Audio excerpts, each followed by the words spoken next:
to turn to your neighbor and say, it's the weekend, baby.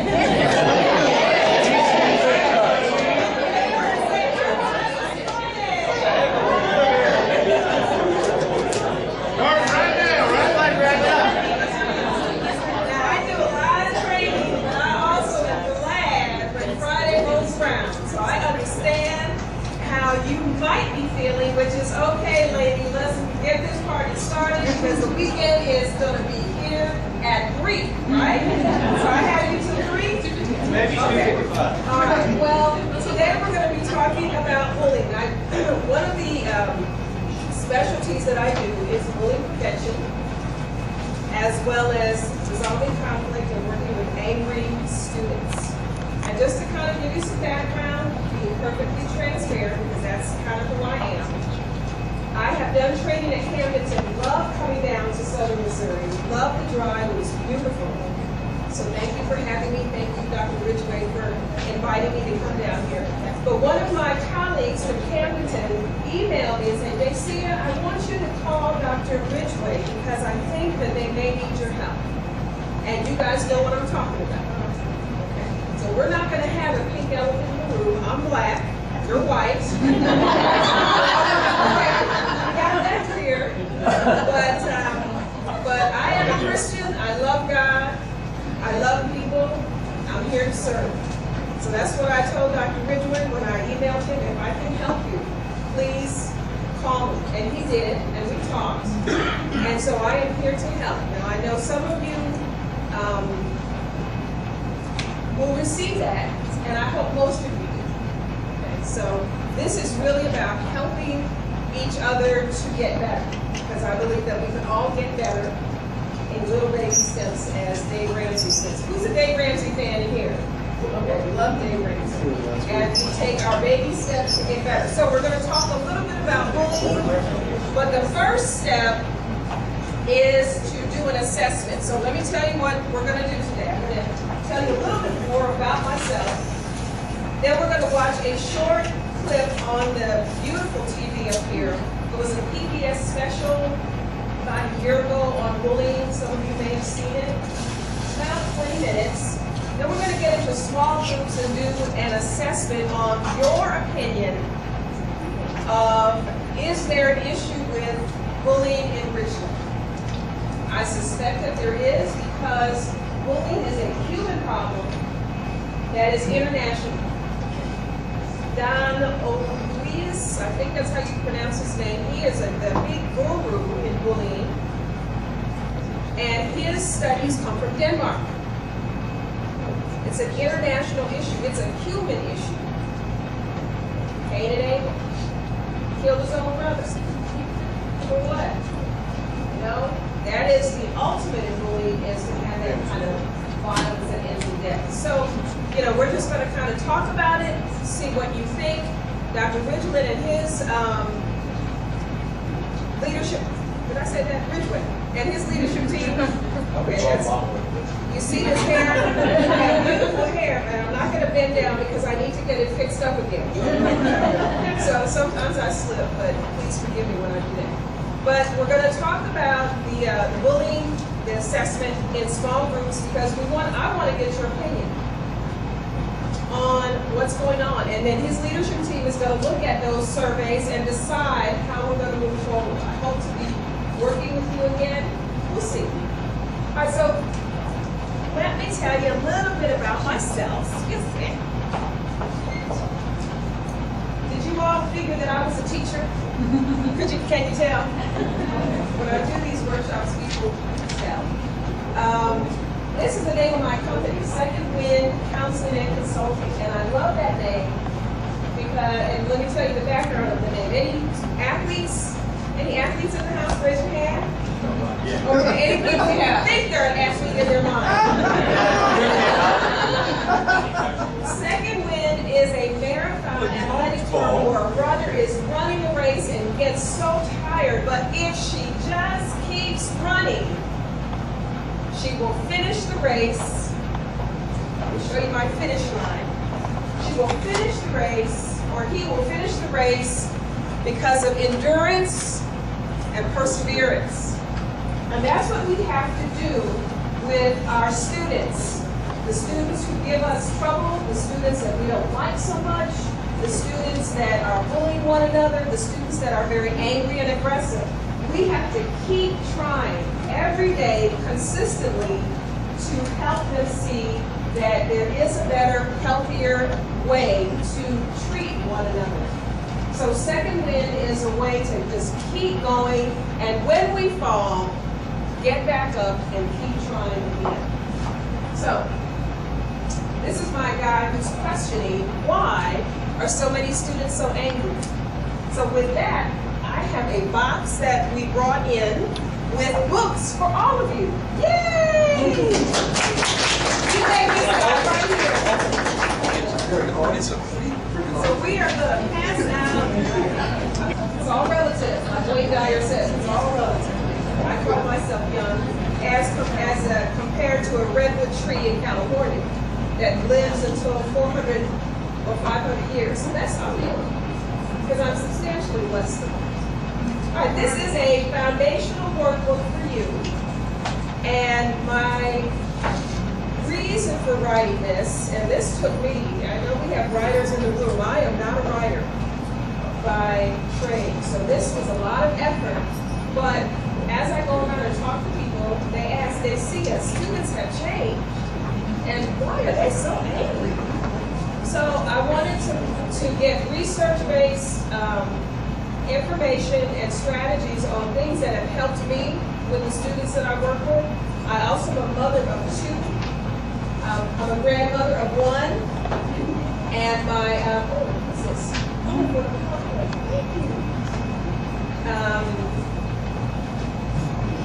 My grandson just turned 2 yesterday, but my youngest daughter, actually both of them gave me quite a run for my money. Quite a run for my money. They're 21 and 23 now, but when they were teenagers, I went through it. So I have written this book to help my fellow educators answer that question and discuss it amongst yourselves. So this young lady said, oh, it's a workbook. Yes. Questions to help with problem some thinking in small group discussions about what can we do with our students here in Richland. How can we help them? Okay, so let's talk a little bit about bullying, because I really want to get to your opinions on what's going on here. So just to make sure that everybody's on the same page, we'll have books. Anybody else need a book?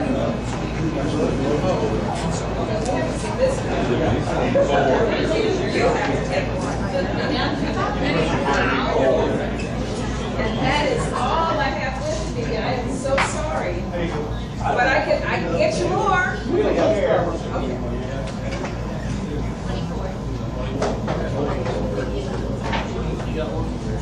Thank you for being so receptive. I appreciate it. But I know I'm among my people, educators, my fellow educators. We like to learn. We like to read. I love my books. I don't get how people can read on those book notes and stuff. I mean, I like to smell my books. That's another story. All right, let's talk about bullying. Bullying, well, you guys know what bullying is. Okay? But just to make sure we're all on the same page, bullying is when a person hurts or scares somebody on purpose, repeatedly, over a long period of time, and there's an imbalance of power. So the bully generally feels very powerful, and the target feels powerless. So it's very analogous to a domestic violence relationship. And bullying is a relationship. It is a dysfunctional relationship.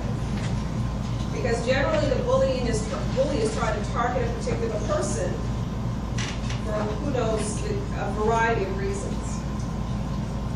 But it's aggressive. It's aggressive behavior. Cyberbullying. Are you guys dealing with cyberbullying down here? It's just crazy. It's crazy. It's unfortunate. I have a story in my book where an entire year out of a school's life was consumed because of this cyberbullying.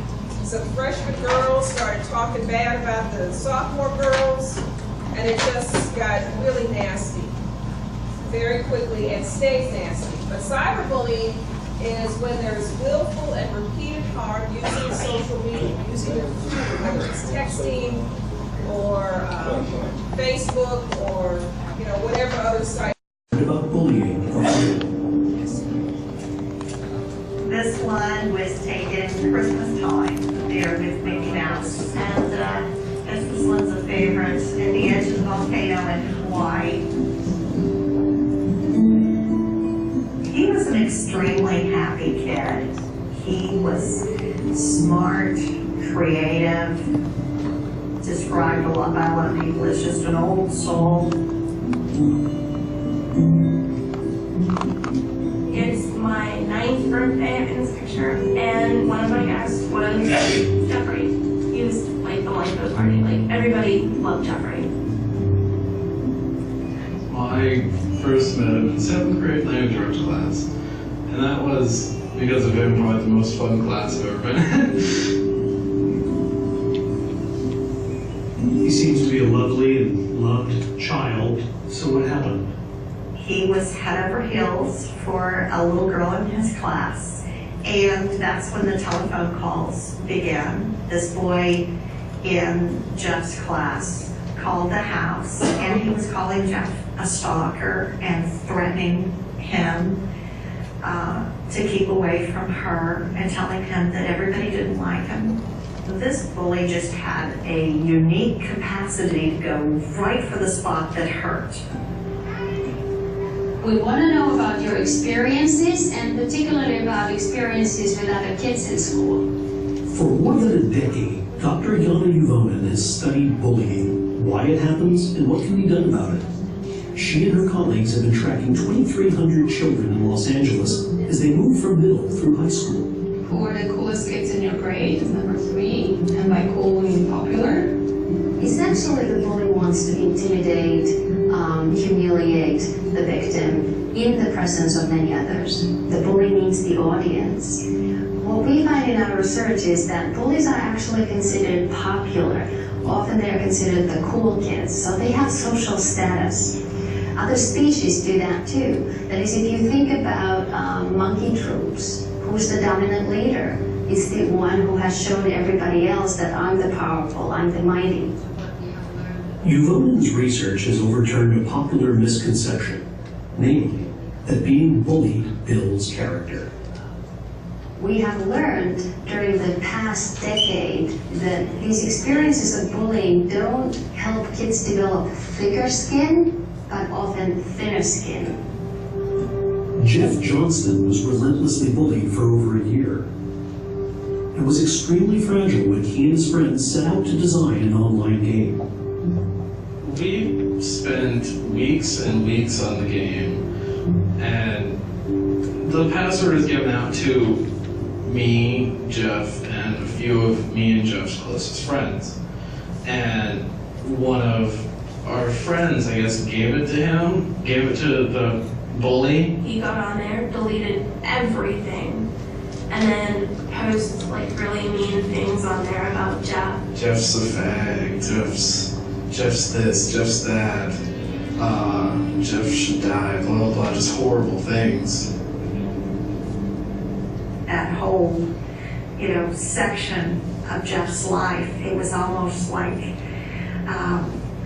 it wasn't erased, it was amputated.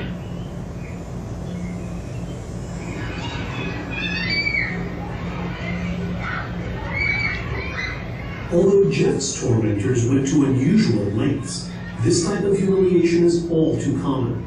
About 1/3 of all students between the ages of 12 and 18 report being bullied every year. Does everyone understand what mob mentality means? So what can be done to stop it? In Richland, New York, Blessed Sacrament School is dealing with a bullying problem of its own. When I started here, I would say teasing was done on a daily basis, and it would lead up to weekly interviews of bullying. Internet bullying started. 3 girls were actually involved in it. They were on MySpace. And one of the girls found out the other girl's password. And the other kids on MySpace were going to our page and reading all these horrible things about it. You know, emotions are great, but unless they're handled well, they're not great. The school turned to Yale psychologist Dr. Mark Brackett. His emotional literacy program trains teachers so that they can help students understand the emotional impact of bullying and respond to it more effectively. Our goal is to teach children how to identify how they're feeling. Frustrated, giving children the words to describe their feelings. What other sort of emotions might be relevant there? Rage. Rage. We see emotional literacy as sort of a protective factor. The most important thing that our work does is teaching children how to handle themselves better.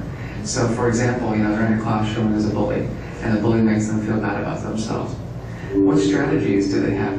Because when they can identify how they're feeling, it gives them the opportunity to ask for help. I was always taught in my education courses that don't smile in class till January. You don't want to give them the emotional part of it. Now this guy's coming in telling me, hey, let's show your emotions, share them. These kids all have these emotions, and they're just frustrated because they don't know how to express them. I implement an emotional word every 2 weeks. Empathy, relating to and understanding another person's feeling. And then I ask the students, can you tell me the time you felt this emotion? I had a best friend. Everyone made fun of her because she was different. I felt so bad for her. Giving students an emotional vocabulary can help them cope with bullying. But research suggests that the most effective way to eliminate it is to teach students to stand up for each other. But this only works when school authorities send a clear message that bullying will not be tolerated. She didn't call me, she didn't tell me she was sick. We know from playground observation studies that if another kid intervenes, bullying stops within seconds. We also know that very few kids are willing to do that and do that. So what we need to do is to try to address the bystanders, the onlookers. By being somewhat passive, just maybe occasionally smiling, they're encouraging the bully and bullying behavior. But moreover, we have to provide support that enables them to gain the confidence to go and challenge the bully or to stand up for the victim. I don't feel that there is a bullying problem here in the school I'm at today. Students treat each other with common social courtesies. They're empathetic, they're sympathetic, they're respectful. They're just generally nicer to one another.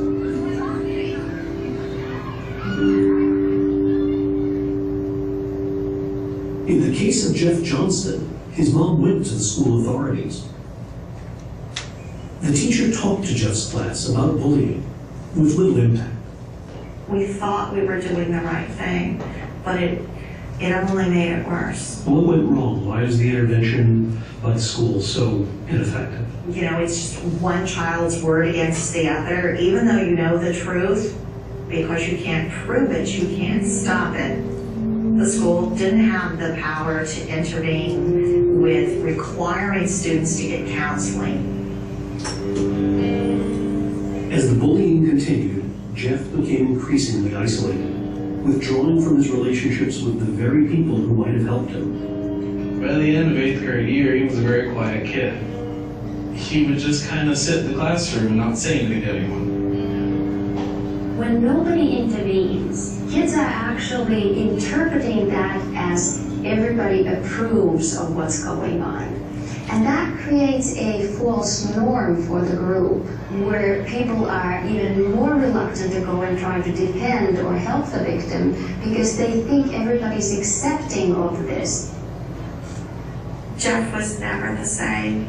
That just inner core of happiness that just shone like a light from him was just gone. We Science, the War of the Worlds was opening the next day. And he was actually really excited about it. He loved science fiction, and next morning I went to wake him up.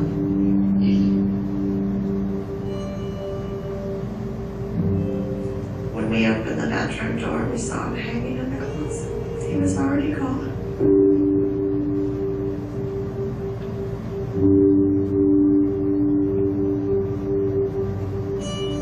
All that was going through my mind is he's gone and he's never gonna come back. It was horrible. I remember screaming, like, really loud. It was the most devastating thing I've ever been through in my entire life to this day. His last words to his family and friends, he said, "Don't blame anyone. The world can't change." And all I could think of is, we can't let this happen again. We have to change it. And so I took all the evidence and all the statements to the detectives who investigated the case, and they said, well, there's no doubt about what happened. The trouble is it's not against the law. I was angry, probably angrier than I've ever been. And I fired off an email to our Governor, Jeb Bush. And Governor Bush, he wrote, "We need a law." Debbie Johnston accomplished her emotional 3-year mission this week with the passage of Jeffrey's Law.